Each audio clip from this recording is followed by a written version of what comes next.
20,000 years ago, you could walk from London to Amsterdam. No ferry, no channel tunnel, just land.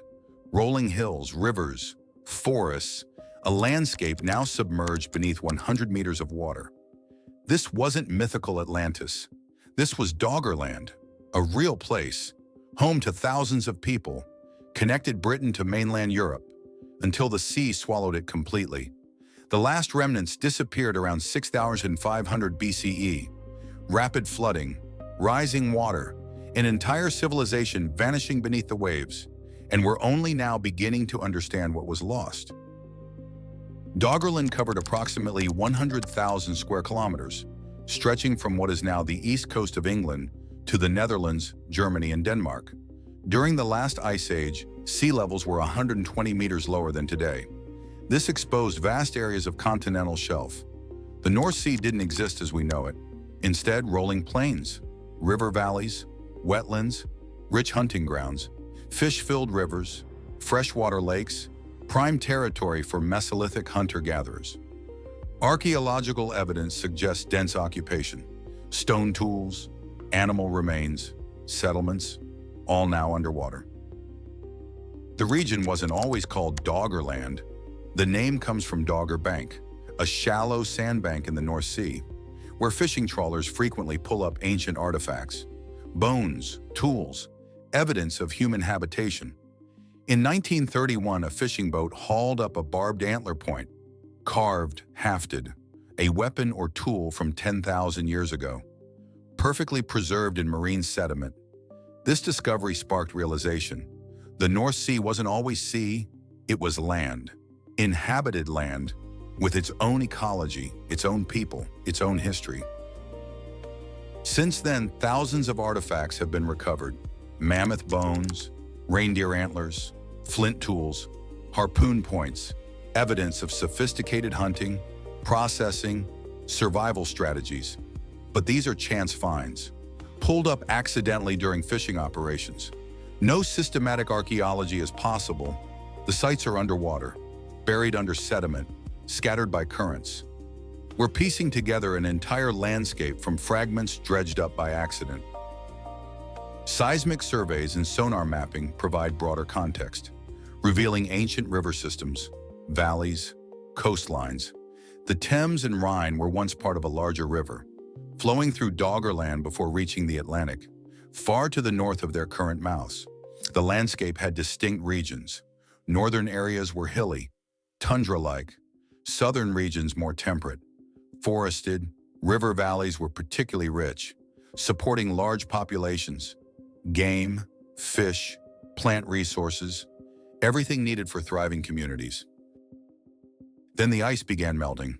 Around 18,000 years ago, glaciers retreating, sea levels rising, slowly at first. Doggerland's coastline receding, but people adapted, moved with the changing landscape. Settlements shifted, following game, following resources. For thousands of years this worked. The land was shrinking, but gradually, communities adjusted, maintained their way of life, until something changed the pace. Around 8,200 years ago, catastrophic flooding occurred. Not gradual sea level rise, sudden inundation. The prevailing theory involves the Storegga Slide, a massive underwater landslide off the coast of Norway. Approximately 3,000 cubic kilometers of sediment collapsed into the North Atlantic, triggering a tsunami, wave heights estimated between 3 and 20 meters, traveling across the North Sea, striking Doggerland's remaining lowlands, flooding coastal settlements, permanently submerging vast areas. Evidence for this event comes from multiple sources: sediment layers showing rapid deposition, tsunami deposits along what was then the British coast, sudden changes in vegetation patterns, indicating dramatic environmental shift. The Storegga tsunami didn't destroy all of Doggerland immediately, but it devastated coastal populations, submerged critical lowlands, fragmented what remained, turning a continuous landscape into scattered islands. Isolated communities, cut off from each other, from resources, from traditional territories. Over the next 1,500 years, rising sea levels finished the job. By 6,500 BCE, Doggerland was gone. Britain became an island. The North Sea as we know it existed. Thousands of square kilometers of inhabited land. Thousands of years of human occupation. Lost beneath the waves. The people who lived there didn't disappear. They migrated to Britain, to continental Europe, carrying their culture, their knowledge, their stories. But the land itself, the physical place, vanished. Do you believe ancient flood myths preserve memories of Doggerland's submersion? Multiple European cultures have flood narratives, stories of lands lost to rising water.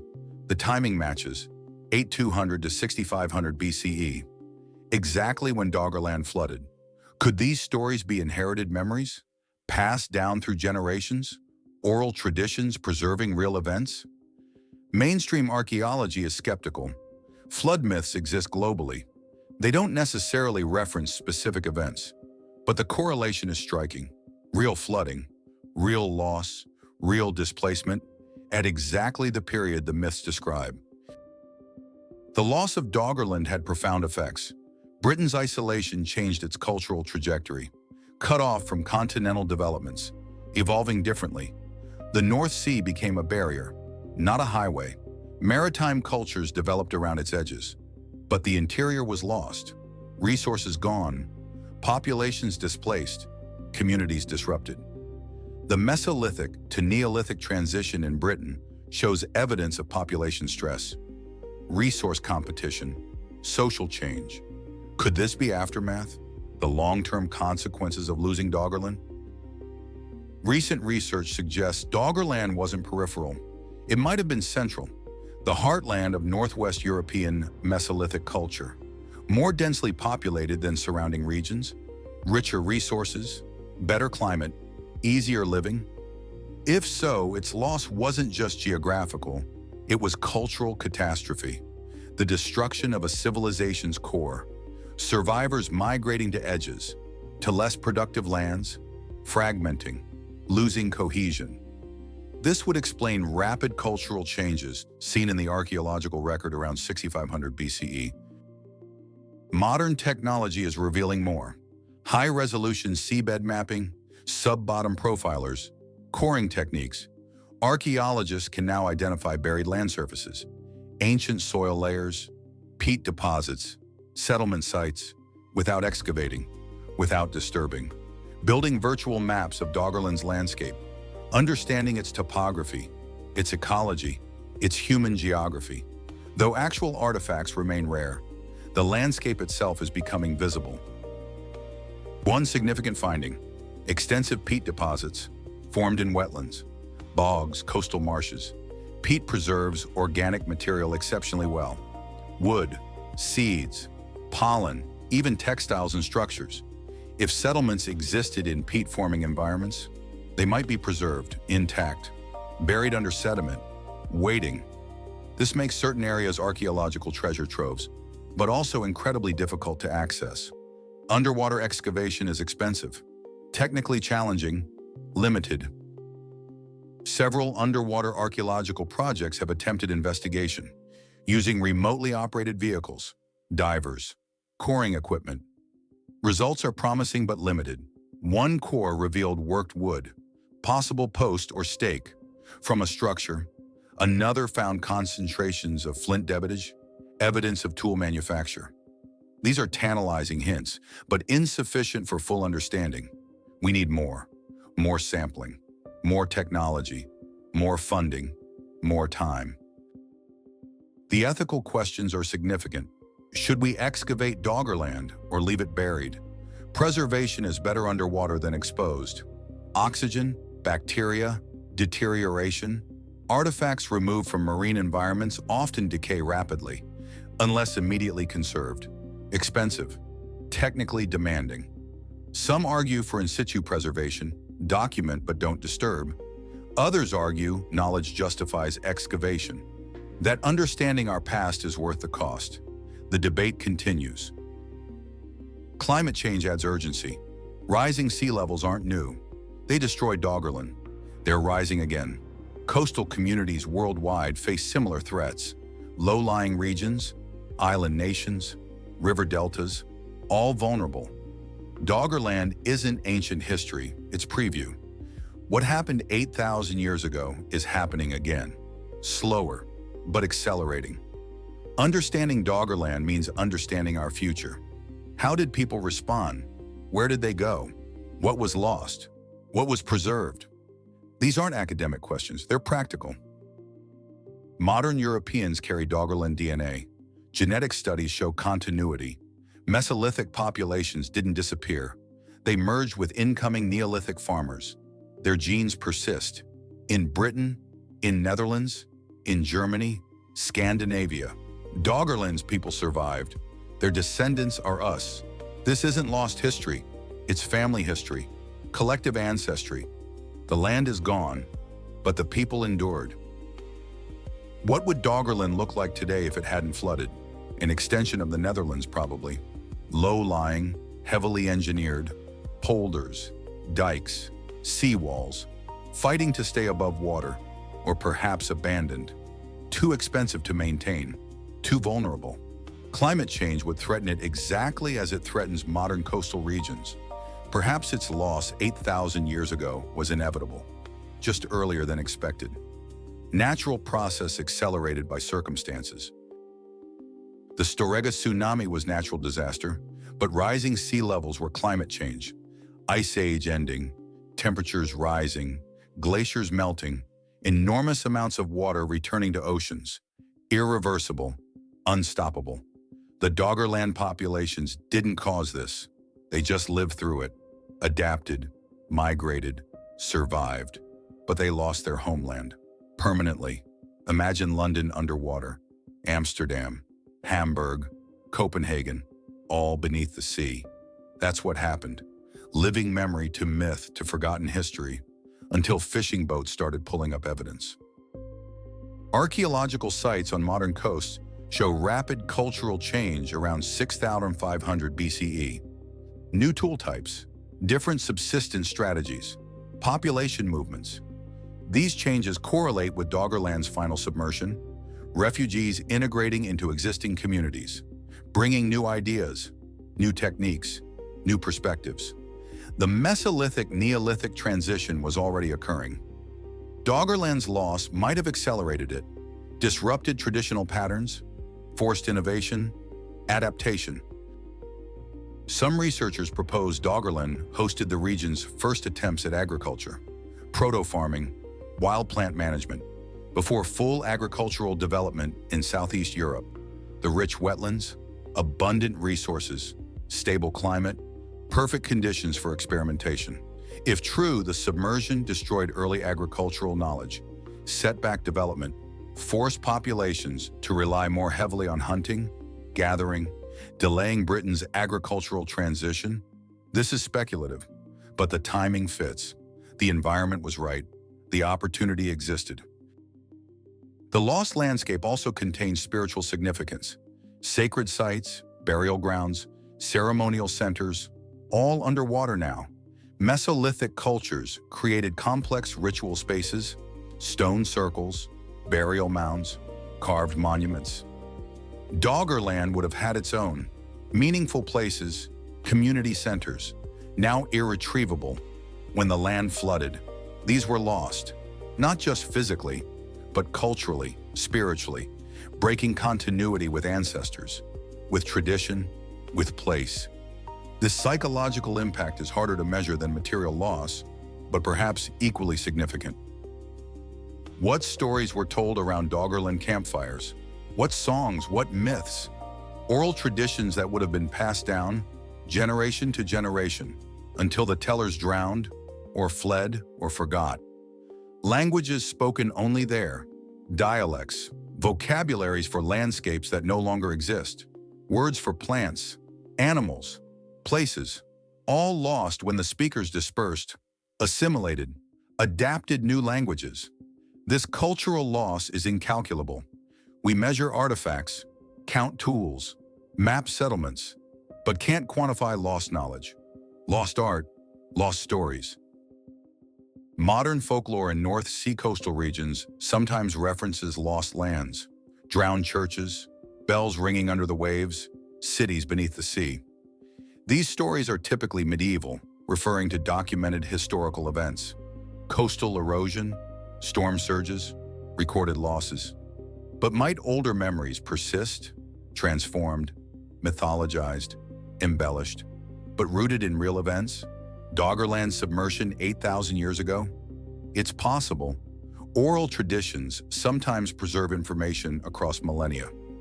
Aboriginal Australian stories describing coastlines from 10,000 years ago have been verified by geological evidence. European traditions might do the same. The archaeological community is divided on Doggerland's significance. Some see it as crucial, central to understanding European prehistory. Others view it as interesting but peripheral, a sideshow to main developments elsewhere. The truth probably lies between.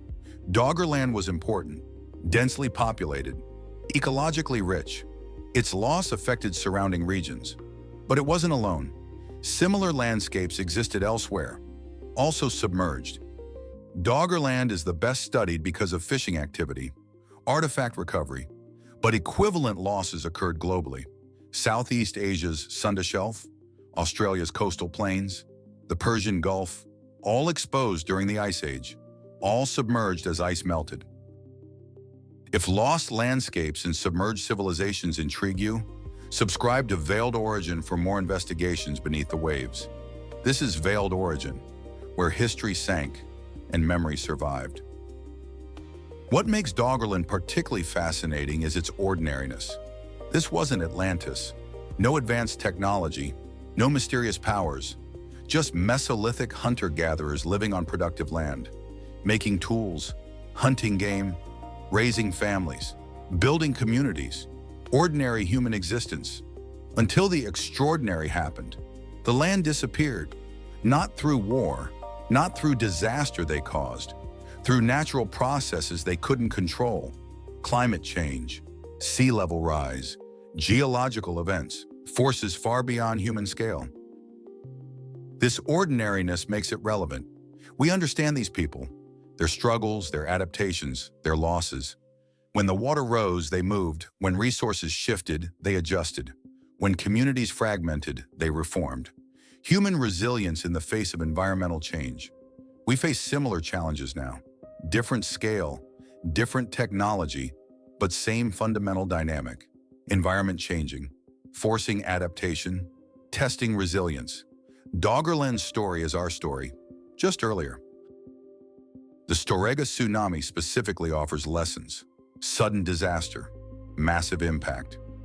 Little warning, how did populations respond? Archaeological evidence suggests some communities were devastated, others survived.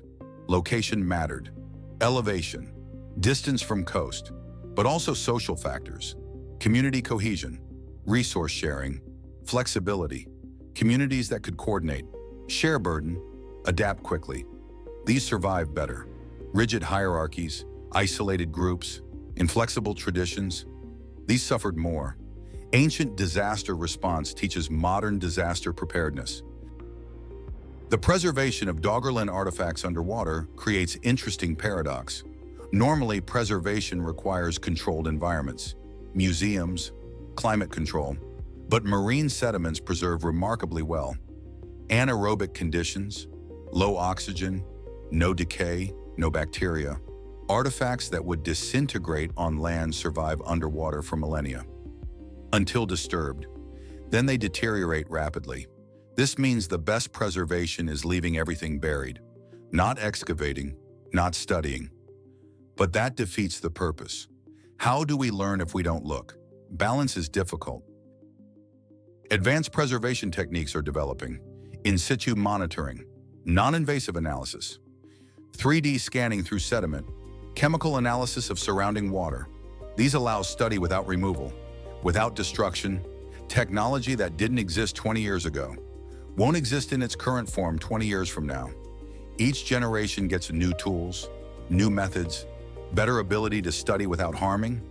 Perhaps future archaeologists will access Doggerland completely, non-invasively, understanding everything, without excavating anything. Meanwhile, we work with what we have, limited, but improving. The human dimension matters most. Thousands of people lived on Doggerland, born there, grew up there, married, had children, buried parents, their entire world. Then it flooded. Some escaped, some didn't. We know this intellectually, but emotionally? Imagine your homeland disappearing, permanently. No return, no reclamation, just gone. Everything familiar, every known place, every sacred site, every remembered landscape, underwater. This wasn't ancient history to them. This was apocalypse, end of world, literal, complete. The survivors carried trauma, loss, grief, but also memories, stories, knowledge. They resettled, built new communities, adapted new environments, but they remembered, told their children. We came from the land beneath the sea. Once it was plains, rivers, forests. Now it's gone. These stories would change, simplify, mythologize, over generations, over millennia, until they became flood myths, legends, fiction, but they started as truth. Real events, real loss, real people trying to preserve memory of what was lost.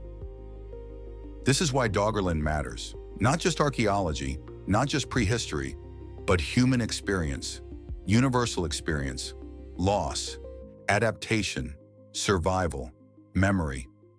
We all descend from people who faced catastrophe, who lost homelands, who migrated, who rebuilt. These experiences shaped us, genetically, culturally, psychologically. Doggerland is one example, among many, but particularly well documented, particularly accessible, particularly relevant as we face our own climate challenges. Rising sea levels continue, currently about 3 millimeters per year, accelerating. Coastal regions worldwide are vulnerable, not just small islands.